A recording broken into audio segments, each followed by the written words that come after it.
Deals with Coding Alternative. This is going to be episode 11 of our page-by-page commentary of the emotion code, written by Dr. Bradley Nelson, the man, the myth, the legend. We're going to pick up where Emmanuel left off on page 56. Trapped emotions are common. It isn't really possible to tell by looking at someone if they have trapped emotions, but nearly everybody does. There are some people who can see trapped emotions, but the majority of us, we can't. But nearly everyone has them. During my years in practice, it was rare that I treated a patient who had no discernible trapped emotions. I remember one patient in particular who fell into this category. This man spent a lot of time in meditation and struck me as being a calm, kind, and unflappable sort of person who was very much in control of his emotions. Did I say in control of his emotions? We will talk more about that very subject in Chapter 10 in terms of avoiding trapped emotions in the future. The vast majority of us do have trapped emotions simply because of what we have been through and who we are at this point in our journey. Often when somebody has been through a traumatic or intensely emotional event, such as a car accident, an argument, or divorce, etc., they will have trapped emotional energy about it. However, not every emotional event will create a trapped emotion. The body is designed to deal with emotional energy in the normal course of events. So when an emotion becomes trapped, it's partly because of extenuating circumstances, such as when we have lowered resistance or when we are overly tired or otherwise off balance. When our bodies are not at their best, we are more vulnerable to developing trapped emotions. Now, a little example of that is one of my clients. She broke both of her ankles about a year or so ago. And at that same time, that was the most vulnerable part of her body. That was the weakest part of her body, and something like that is incredibly traumatic in the event, but also everything after that event. That the healing process was very hard for her, and she felt specific emotions every single day, and they all tended to lodge in her ankles because that was the weakest spot of her body. And so because of that, it was around that same time that I actually began working with her and got to explain how that works, and at the same time I was able to continue to work with her. I was able to begin working with her with the body code, which I'll kind of maybe talk about in another video. But doing the body code as well as using the emotion code to release the emotional energy from her ankles. Her doctors even said that her recovery process was going a lot smoother and a lot faster than they had actually anticipated. And it was due to releasing these blocks in her body, which would have kept her from being able to heal faster. And so, quite interesting stuff. So we're at top of page 57, the resonance of trapped emotions.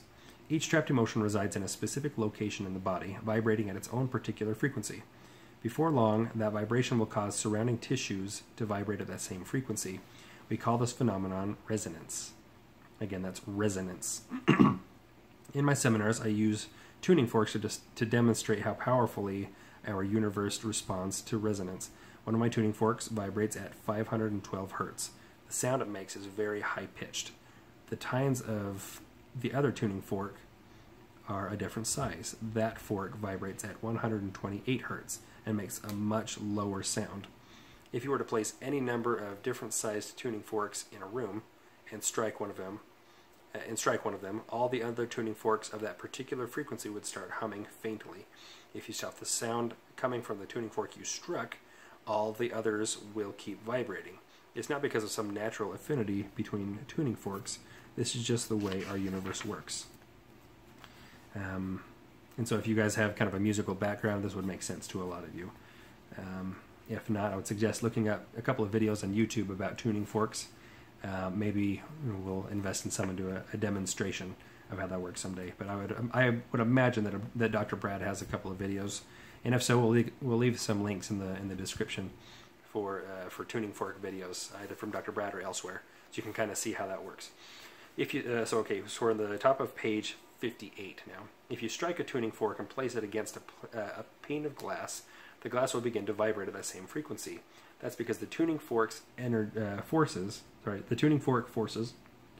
the energy that make up the glass into motion, in sync with its own vibration. When you have a trapped emotion, it's a bit like having a tuning fork in your body that is continually vibrating at the specific frequency of a negative emotion. Unfortunately, this may bring more of this particular emotion into your life. In other words, if you have an emotion of anger, for example, and it's located somewhere in your body, the longer it's there, the more it's going to distort the tissue and cause the tissue to vibrate at that same frequency, and the more it will kind of attract that same frequency. Again, if you strike one tuning fork, all other tuning forks with the same frequency will resonate. And so in like manner, if you have an emotion of anger which resonates at a specific frequency, it'll kind of attract that same frequency. And so you'll either attract anger, or it'll, in one way or another, cause you to feel a little bit more anger, or it'll cause you to feel anger a little bit more often than it probably should, or than it normally would. So hopefully that kind of makes sense, and hopefully that actually rings true to a lot of you. Have you ever seen someone who's agitated infect a room full of people that have, with that same emotion? Let me read that again. Have you ever seen someone who's agitated infect a room full of people with that same emotion? Maybe you're calmly waiting in a doctor's office with several other people who are quietly reading magazines when an upset patient comes in. He paces around the room, picking up magazines, then putting them back down. He speaks to the receptionist in an irritated tone.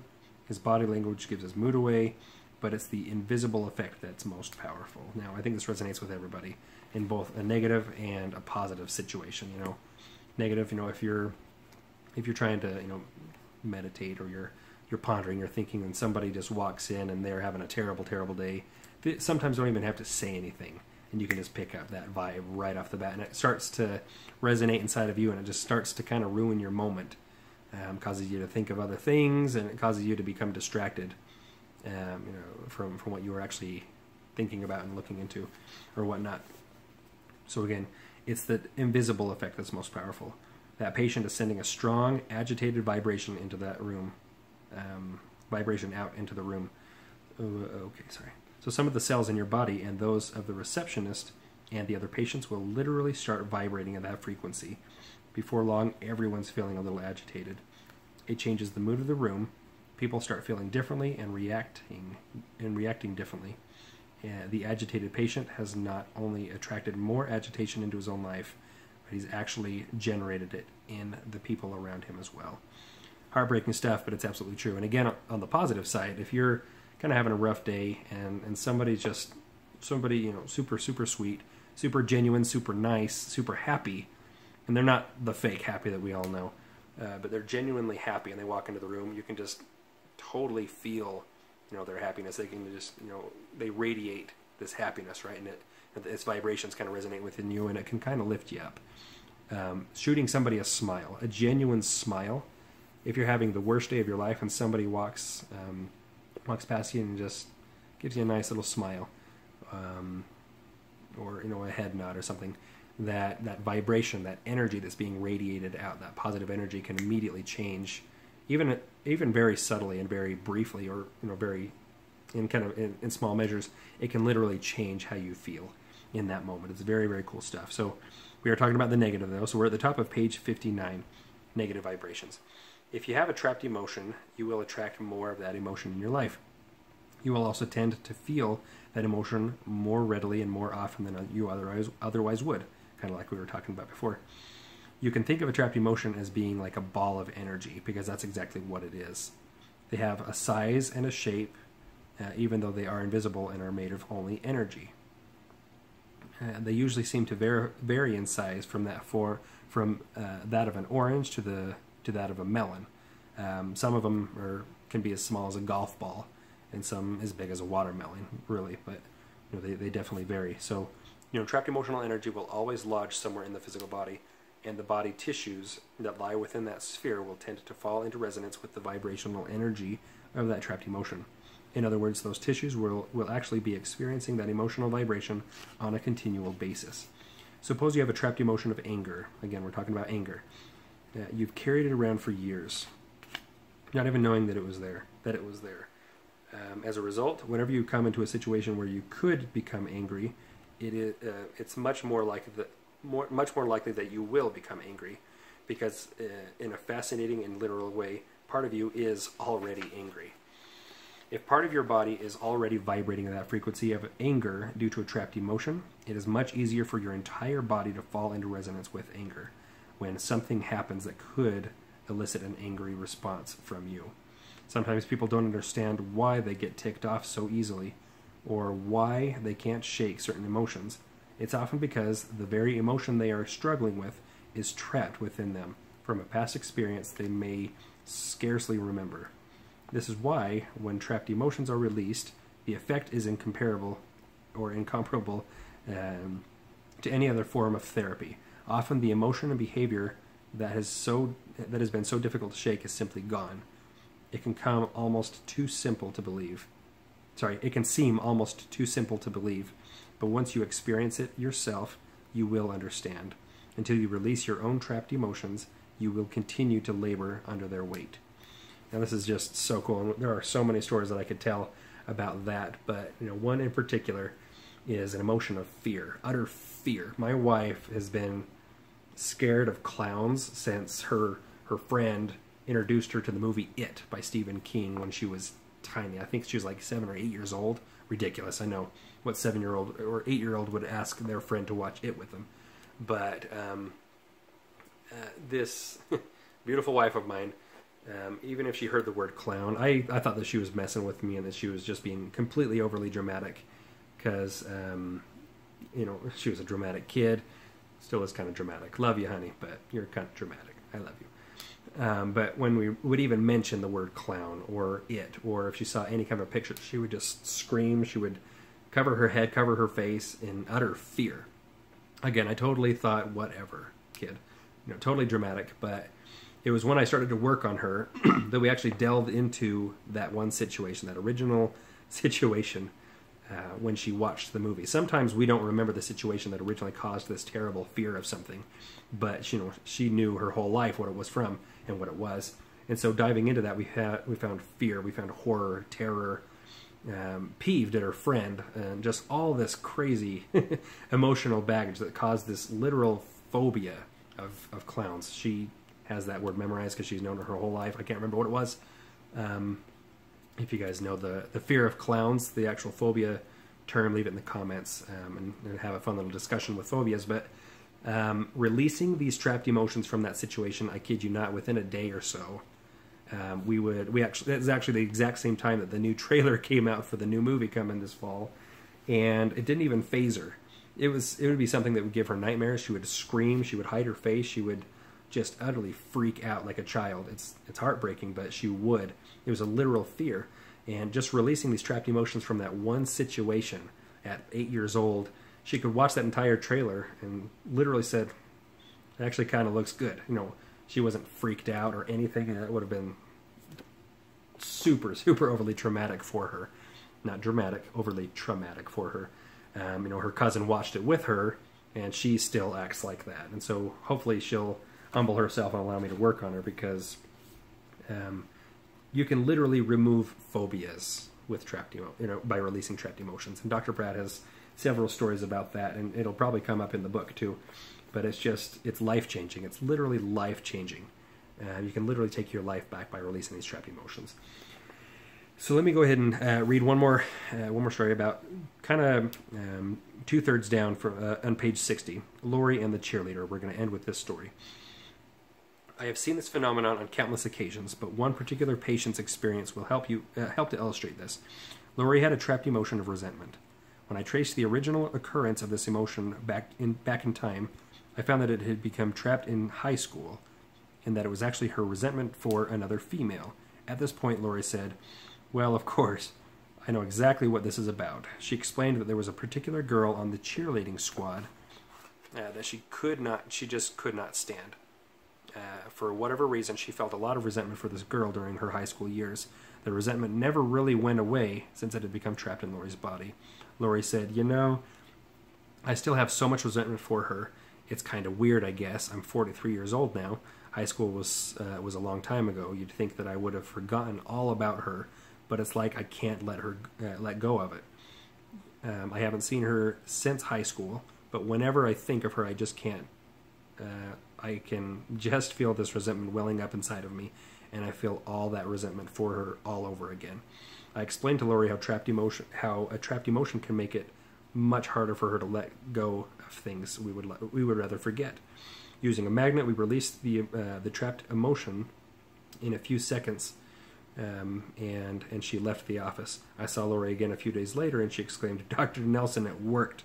Last night I was talking with an old girlfriend, and that girl's name came up. For the first time since high school, I felt nothing. Normally I would have felt that resentment for her, but I felt nothing. That's so great. Thanks." I mean, you can't make this stuff up. Emmanuel's kind of talking about the placebo effect with children, and I love working with children for that very reason, because it's not the placebo effect. People will write this off. They can do whatever they want, but just like in the previous section, until you release your own trapped emotion and you experience the change for yourself, there's no way on earth we're going to be able to convince you. You have to convince yourself. You have to humble yourself like I did 2.5 years ago. You're going to have to open your mind and open your heart and be willing to change your paradigm. Have you ever heard that story? You got two pairs of dimes. You get one pair of dimes. One is one date, one is the other date. And you would ask somebody, how much is this? And they would say 20 cents, obviously. But if you do some research, if you find a dime before a specific date, it actually like triples or quadruples in value or something. I don't know. It ups the value. And so you've had one pair of dime. See what I did there? It's funny. Where 20 cents was what this was worth. But if you change your paradigm, you'll understand that you actually have more money in your hands than just 20 cents. Now, the same exact thing. You can either be right or you can be rich, like Emmanuel always says. I would rather be rich. I thought I was right. I thought the energy workers were stupid, that they were a bunch of kooks that just waved their hands around to transfer positive energy and release negative. So dumb, right? That's what the media wants us to think, because they don't want us to change our paradigm. It's so much harder to change your paradigm than to just go with the flow. Am I right? So by changing my paradigm 2.5 years ago was the best decision I ever made. I humbled myself. I changed my outlook on life. I changed how I felt about this work, and I opened my mind and my heart. I humored Dr. Brad for a couple of days, couple of weeks. Very long story short, here I am today, 2.5 years later, with hundreds of clients that I work with and have worked with, and the many, many new friends I've been able to make, and the countless testimonials of how releasing trapped emotions helps people take their lives back, literally. And so I hope that you guys found value in this video. Please like this video, share it with your friends and family, share it on Facebook, subscribe. Again, look at the links in the description for the videos, the tuning fork videos, and definitely look into this yourself. And let's have let's make this a forum. Leave in the description, or sorry, leave in the comments sections. Maybe some experiences you guys have had with releasing trapped emotions, or with tuning forks, or with these vibrations, or maybe tell us a story or a testimonial of how somebody either ruined your day or made your day by transferring this energy through these resonances, through these vibrations. And it'll be an amazing forum. It'll be amazing to share this with everybody else to get the ball rolling, help people consider changing their paradigm so that they can also be rich rather than right. So I hope you guys all have a great day, a great night whenever you're watching this, and I'll talk to you all soon. Love you.